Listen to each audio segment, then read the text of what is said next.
Assalamualaikum warahmatullahi wabarakatuh. Perkenalkan, nama saya Rizwana Prastio dari kelas D4 SKL 4A, nomor absen 19, nomor induk mahasiswa 184-115-0042. Di sini saya akan menjelaskan mengenai bagaimana cara operasi FAMSET tool untuk program FAM40. Di sini untuk file RAR yang di LMS sudah saya download, juga sudah saya ekstrak. Kemudian untuk membuka aplikasinya, di sini terdapat application. Saya klik 2 kali, kemudian menunggu beberapa saat. Kemudian akan tampil seperti ini. Kemudian di sisi pojok kiri atas, saya pilih open. Di sini saya masukkan hasil ekstrak tadi, yaitu pada program FAM PF2. Kemudian saya open. Di sini disuruh memasukkan password. Untuk passwordnya 2. Kemudian pada menu FAM40 ini terdapat device info. Pada device info sendiri terdapat main location. Ini bisa diedit. Untuk main location-nya, misalkan saya ganti menjadi GI Sengkaling. GI Sengkaling. Kemudian setelah dirubah atau diedit, untuk dapat merubahnya ditekan enter. Kemudian untuk sublocation-nya saya ganti penyulang Dinoyo. Kemudian saya enter. Untuk penamaannya tetap FAM40. Kemudian pada device name di bawahnya saya rubah menjadi, saya ganti menjadi penyulang, saya misalkan penyulang Dinoyo 1. Kemudian device tipenya FAM40. Untuk application modenya di sini ada 2, yaitu motor dan feeder. Saya memilih feeder atau penyulang.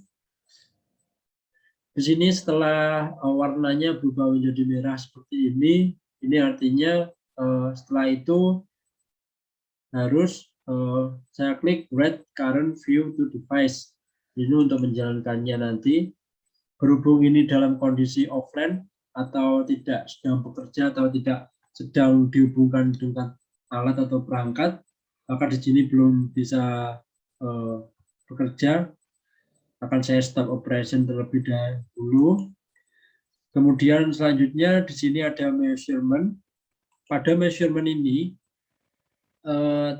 muncul penunjukan arus konfigurasi, baik itu arus maupun tegangan, pengukuran urutan 0 ke 0. Jadi di sini ada fase current IL1, IL2, IL3 yang di sini artinya 3 fase RST. Di sini ada pengukuran arus urutan 0, juga pengukuran tegangan urutan 0. Kemudian ada current harmonik. Di sini pada FAM40 ini bisa dilihat harmonisa yang terjadi. Di sini ada THD atau total harmonic distorsi yang ditampilkan dalam bentuk persen, baik IL1, IL2 maupun IL3. Di sini juga terdapat individual harmonik masing-masing arus, baik itu di L1, L2 maupun L3. Kemudian pada FAM40 ini juga mengukur harmonisa dari 2, 3, 4 sampai dengan harmonisa ke 15. Di sini terdapat nilai 22 di sini. Ini sebenarnya kalau sudah bekerja atau tidak offline lagi, maka nilainya akan berubah. Berhubung ini offline, maka nilainya jadi sama seperti ini 2 semua. Kemudian bawahnya ada phasor diagram.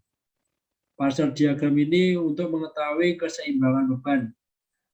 Pada phasor ini semua arusnya ada 0. Jadi ini ketika pada posisi offline atau tidak bekerja. Jadi ini ketika nanti bekerja, di sini juga ada 3 fase, ada IL1, IL2, dan IL3 atau RST bisa dinamakan seperti itu. Jika ini nanti sudah dihubungkan, maka ini nanti untuk sudutnya bisa berubah. Semisal yang bagian merah ini, yang warna merah nanti di sudut 0 derajat, yang bagian kuning di sudut 120 derajat, yang bagian biru di 240 derajat. Kemudian untuk apabila konfigurasi pemasangan CT sendiri dilengkapi dengan ZCT, maka atau zero sequence current transformer, maka bisa melihat arus urutan 0. Arus urutan 0 tersebut identik dengan arus yang mengalir pada netral. Dan apabila PT yang digunakan konfigurasi mengukur tegangan urutan 0, wiringnya dinamakan open delta connection atau broken delta connection. Untuk tegangan 0 dari situ bisa ditampilkan juga. Kemudian untuk pada fase diagram ini bisa dilihat ketidakseimbangan beban, entah itu beban ketika seimbang maupun beban ketika tidak seimbang. Jadi bisa dilihat pada fase diagram ini. Kemudian selanjutnya ada RMS measuring. Pada RMS measuring ini terdapat menu untuk melihat nilai RMS dari arus. Di sini ada 4 menu. Yang pertama ada fase current ILRMS. Di sini adalah arus rata-rata. Kemudian ada IL1 RMS, IL2 RMS, dan IL3 RMS. Mulai IL1, IL2, IL3 ini seperti tadi yaitu fase RST. Kalau yang di atas tadi adalah nilai arus rata-rata. Kemudian di bawahnya lagi ada ini merupakan data histori per bulan. Jadi pada data histori per bulan ini mampu atau bisa merekod data atau menyimpan data baik itu ketika beban puncak atau arus maksimum. Jadi di sini ada tanggalnya, waktu arus maksimumnya tanggal berapa, di jam berapa, bulan berapa, tahun berapa, di sini dicantumkan. Kemudian selanjutnya pada protection state status, di sini terdapat beberapa fitur, yaitu ada juga overcurrent state. Overcurrent state sendiri di sini terdapat angka 50/51, ya ini adalah kode proteksi relay arus lebih atau overcurrent relay. Jika ingin mengaktifkan overcurrent relay ini, maka di sini harus dicentang seperti ini. Jika tidak ingin mengaktifkannya, maka ini bisa dihilangkan untuk centangnya. Kemudian pada overcurrent relay sendiri ini terdapat beberapa setting yang harus bisa kita rubah. Ini ada backup setting di sini, kemudian delay curve family, kemudian ada delay type. Di sini pada backup setting bisa dirubah-rubah untuk nilainya sesuai setting yang diinginkan.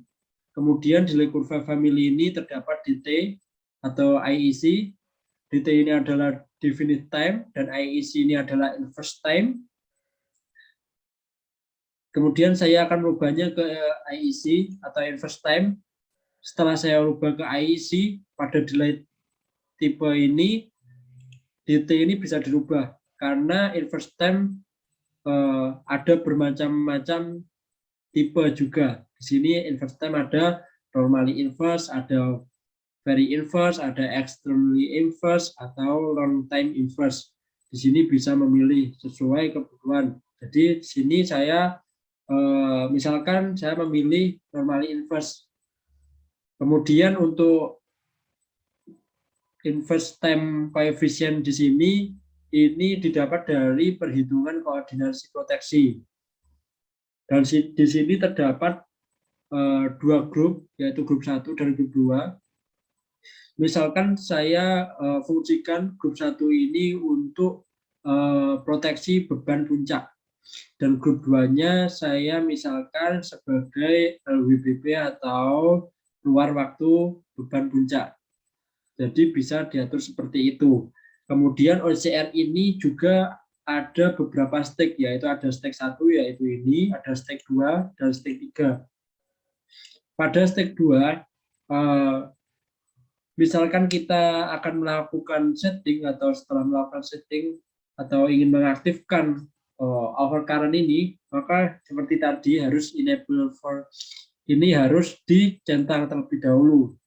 Kemudian setelah dicentang, diklik bagian wet current view to device.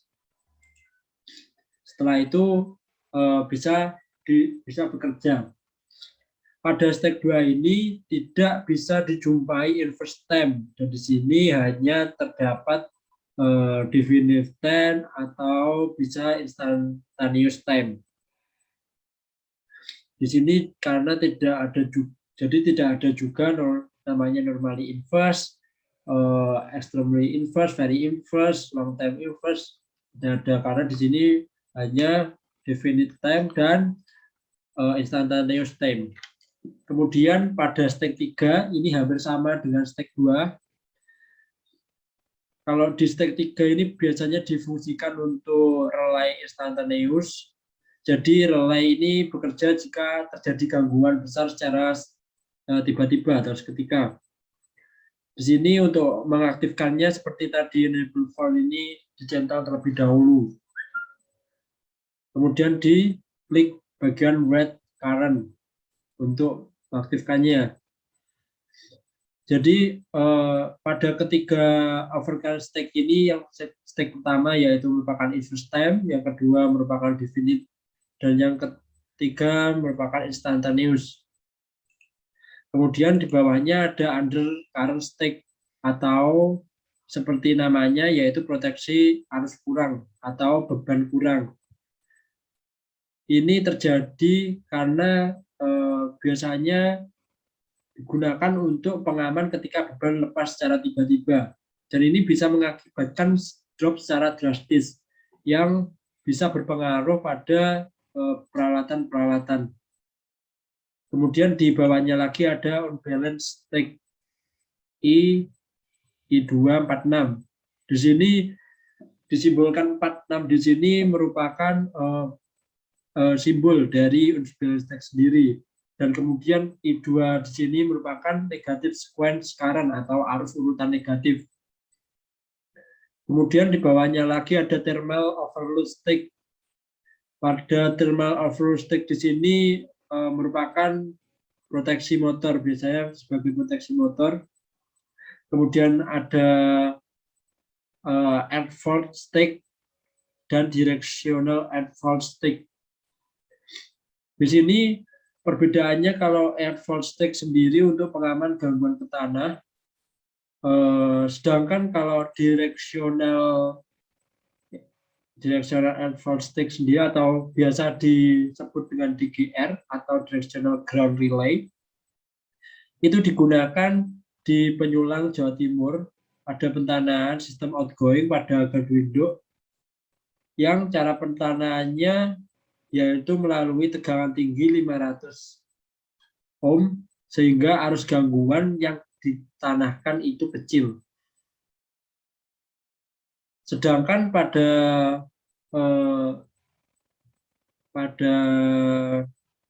Jawa Tengah itu tidak menggunakan DGR ini, biasanya menggunakan at fault stake